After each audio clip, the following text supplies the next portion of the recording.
जय गुरुदेव नाम किसका, प्रभु का पावन नाम, प्रभु का पावन नाम। जय गुरुदेव। सर्वसमर्थ, सर्वत्र अस्मरणीय, दाता दयाल, दीनबंधु कृपा निधान, परम पूज्य गुरु जी महाराज इस कार्यक्रम में शब्द रूप में विराजमान महान शक्तियाँ, महापुरुष, लिंग शरीर में आने वाले सभी देवी देवता, अदृश्य शक्तियाँ तथा साधक, सत्संगी नामदानी बच्चे और बच्चियों, आज 17 अगस्त 2025 प्रातःकाल की बेला अम्बाला गल्ला मंडी हरियाणा की इस भूमि पर अपने लोगों को ध्यान भजन करने, सुमिरन करने, सत्संग की दो बात सुनने, कहने का जो अवसर मिल रहा है, इसके लिए बहुत बड़ी दया है, बड़ी दया मिली है। किसकी? गुरु महाराज की। शब्द रूप में विराजमान पूरी शक्ति लिए हुए गुरु महाराज ने हम सब लोगों के ऊपर दया बरसाई है और बरसा रहे हैं। तो हम सब लोगों का, आप लोगों का अहोभाग्य है कि इस कार्यक्रम में शरीक होने का अवसर मिला। रूस एक देश है, तो रूस से कुछ लोगों को देश निकाला कर दिया गया था, देश छोड़कर चले गए थे। कहाँ गए? हॉलैंड, वो भी एक मुल्क है। वहाँ गए, एक कारखाना था, उसी में काम करने लगे। कुछ दिन के बाद बादशाह ने सोचा कि भाई हमारे देश से निकाले गए आदमी हैं, उनको वापस लाना चाहिए। उसने सोचा ऐसे तो आएंगे नहीं अब, क्योंकि वो वहाँ कमाने खाने लगे और वहीं के हो गए, उनकी आदत बन गई वहाँ की जलवायु में रहने की, वहाँ के भोजन की, वहाँ की तरह से बोली बानी की आदत बन गई। तो ऐसे तो आएंगे नहीं, बुलाने पर जाकर लाना पड़ेगा। तो पीटर बादशाह रूस का गया हॉलैंड और वहाँ पर वेश बदल करके, मज़दूरों जैसा कपड़ा पहन करके और मज़दूरों के बीच में काम करने लगा। और उन्हीं के बीच में जहाँ उनका निवास था, वहीं अपना निवास बना लिया, रहने की जगह बना ली। सबसे प्रेम मोहब्बत किया। दिमागी तो था ही, बुद्धि तो तेज थी ही। बुद्धि के द्वारा लोगों का दिल जीता, लोगों की मदद जितना हो सकता था किया, चाहे पैसे से हो, चाहे मेहनत करके करना हो। तो दोस्ती बहुत लोगों से उसकी हो गई, प्रेम हो गया, व्यवहार बन गया। क्यों बन गया?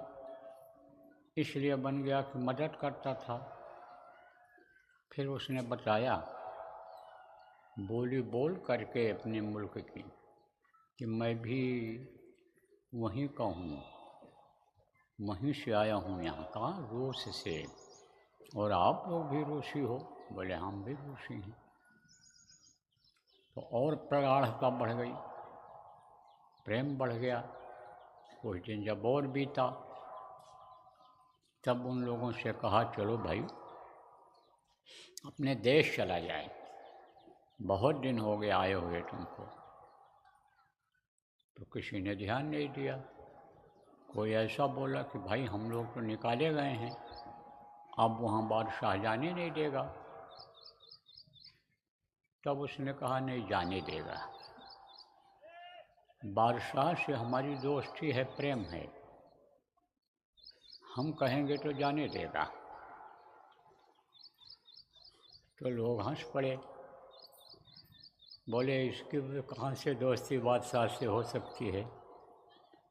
उसी में एक और बुद्धिमान था मजदूरों में, उसने कहा भाई कृष्ण और सुदामा की दोस्ती हो सकती है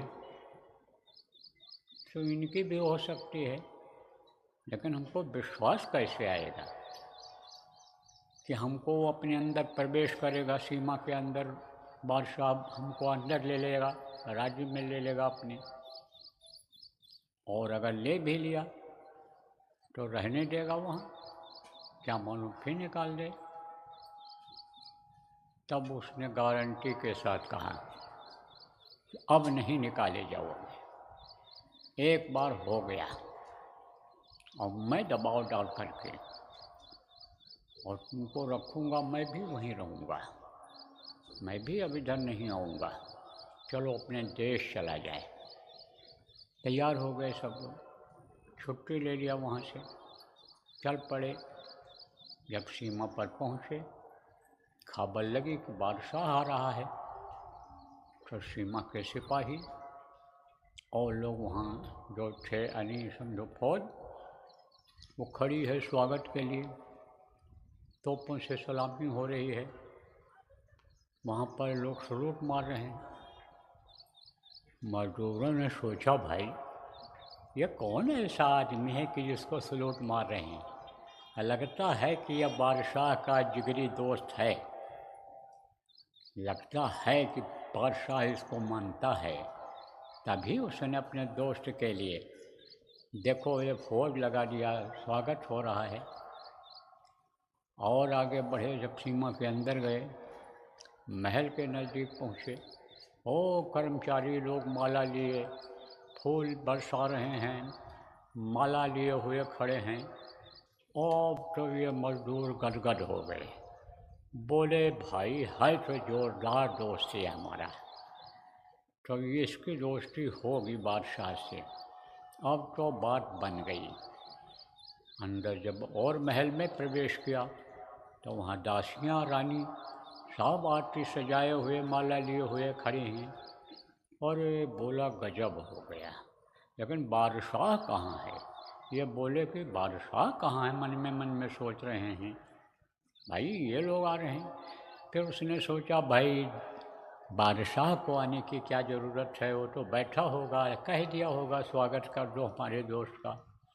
तो इनको बैठा दिया गया, पानी पत्ता पिलाया जाने लग गया। ये मर्यादा होती है कि दरवाजे पर कोई आवे तो उसको बैठाओ, प्यार से पानी पिलाओ, ज़रूरत है तो भोजन कराओ, जलपान कराओ, ये गृहस्थ का धर्म होता है। तो अब बैठे ये लोग। राजा गया कपड़ा बदल करके और फिर आ गया अपने रूप में, और जब लोग देखते हैं राजा के रूप को तो चरणों पर गिर पड़ते हैं और कहते हैं आपने मेरे लिए इतना मेहनत किया, आपने इतना त्याग किया मेरे लिए, मुझको निकाल कर यहाँ लाने के लिए। तो आप ये समझो कि आपके गुण को गाया नहीं जा सकता, आपकी महिमा का वर्णन नहीं किया जा सकता है, आपकी दयालुता का परिचय नहीं कराया जा सकता है।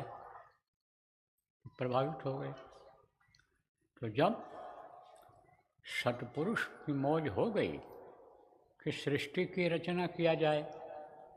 तो निचली स्तर की जो जीवात्माएं थीं सतलोक की, उनको इधर धीरे से खिसका दिया हिलोला करके, और जब ये इधर गिरने लगी, आने लगी, तब इन्होंने प्रार्थना किया, हमको नीचे क्यों भेज रहे हो, कौन सा गुनाह, कौन सी गलती हमने किया और आप हमको नीचे इधर भेज रहे हो।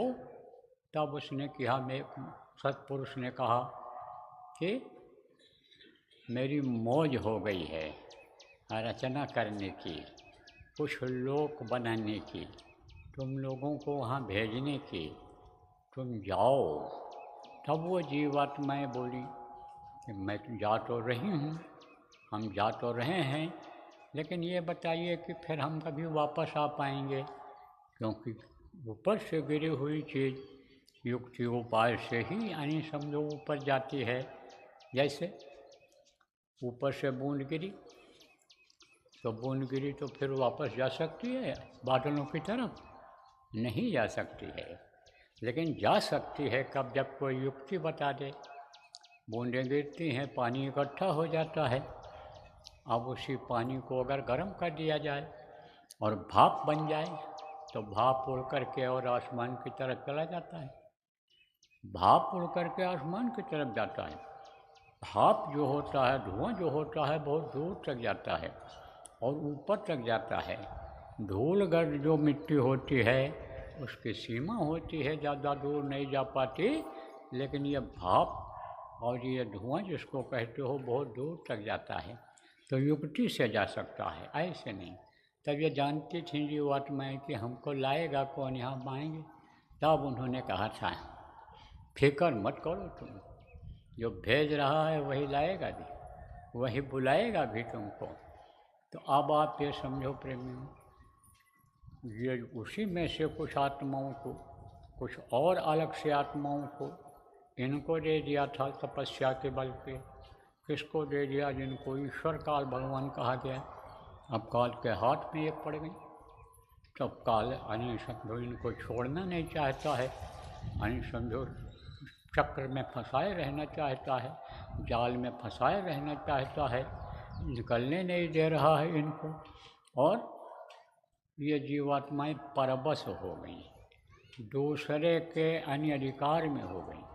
उसको जैसा वो चाहता है यानी समझो वो कराता है, उसी के अनुसार ये करने लग गई काम, और इसी में सेट हो गई। सेट हो गई इसी में। कैसे सेट हो गई कि जो जहाँ है वही सुखी है। तो कहता हमारा यही ठीक है। आप ये समझो वरदान मांगा, किसने मांगा था? उसने कहा जब अन्य कुछ आत्माओं को दिया, और ये जब सृष्टि की रचना हो गई, बादल, आसमान, हवा, पानी ये सब जब बन गए, आप ये समझो, आप समझो जब पिंड बन गया माँ के पेट में, ये मसाला पहले मिला था, तब अब जीवात्मा में उन आत्माओं में इतनी ताकत नहीं थी कि ये यानी पिंड को बढ़ा दें अंदर माँ के पेट में। तो अब आप ये समझो ऐसी जीवात्माओं की ज़रूरत पड़ी कि जिसकी ताकत से पिंड बढ़ जाए, बच्चा माँ के पेट में बन जाए। तब फिर मांगा था उन्होंने। किससे? सतपुरुष से मांगा था। किसने मांगा था? काल भगवान ईश्वर ने मांगा था कि आप अब हमको कुछ और आत्माओं को दीजिए, तब आपके जैसा राज्य हमारा कायम हो पाएगा। तो उन्होंने और आत्माओं को जब दिया तो वो भी रोईं कि आप हमको क्यों दे रहे हो, क्यों भेज रहे हो? बोले घबराओ नहीं, हम बुलाएंगे तुमको। तो उसने सुन लिया, तो कहा कि आप बुलाएंगे कैसे, जब ये हमारे पास आ जा रही हैं तो मैं तो भेज नहीं पाऊँगा इनको, कैसे बुलाएंगे? तब उन्होंने कहा संतों के द्वारा बुलाएंगे, संत जाएंगे इनको वहाँ से निकाल करके लाएंगे। तब उसने कहा तो फिर 3 वरदान हमको और दीजिए। एक तो जो जिसमें रहे उसी में सुखी रहे, और दूसरा अपने पिछले जन्म का किसी को याद न रहे, और तीसरा जो भी संत जाएं अपने साथ किसी को न लावें, अपने पावर से किसी को न पहुंचावें यहाँ, युक्ति बता करके उपाय बता करके उनको यहाँ पहुँचाएंगे। बोले जाओ ये वो मस्त। लेकिन आप ये समझो जो वस्ताद होता है एक आध दांव अपने पास रखता है, नहीं तो चेला ही उससे हाथ मिला दे लड़ कर के जीतने के लिए, वही समझो कि वर्ल्ड विनर हो जाए यानी विश्व विजेता हो जाए। तो सतपुरुष खिलाड़ी थे, वो जो है सारा मसाला दे दिए इस शरीर को बनाने का, लेकिन जिससे जीवात्मा जाती है अंदर पिंड में आती है, ऊपर से माँ के पेट में अंदर जाती है, समझ लो बच्चे के अंदर, वो सुराग बंद करने का मसाला इनके पास नहीं रहा, नहीं तो ये बंद कर देते उसी में। इसीलिए जिस रास्ते से माँ के पेट में आत्मा डाली जाती है उसी रास्ते से निकाल ली जाती है, निकल जाती है।